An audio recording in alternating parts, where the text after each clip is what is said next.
नहाल कबहू। ये सच में मेरे दिल की ये बात है भाई, कोई माने ना माने।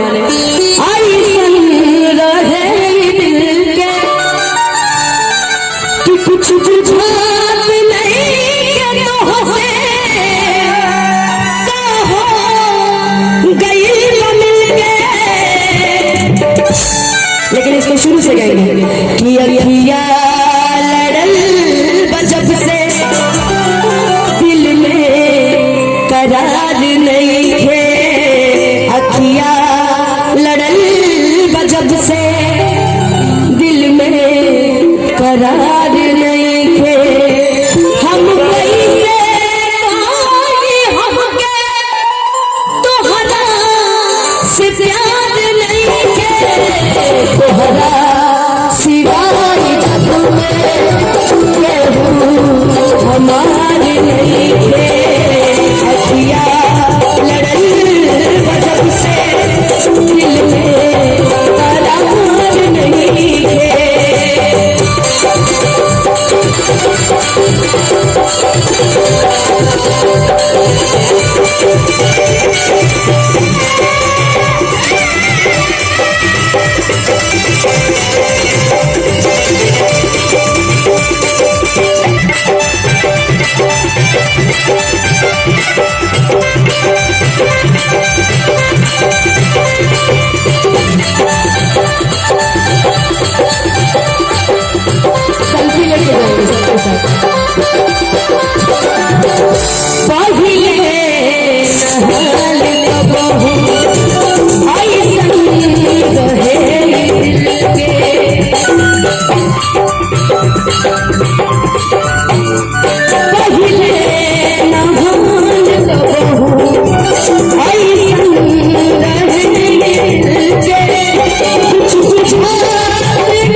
हमारे नहीं थे।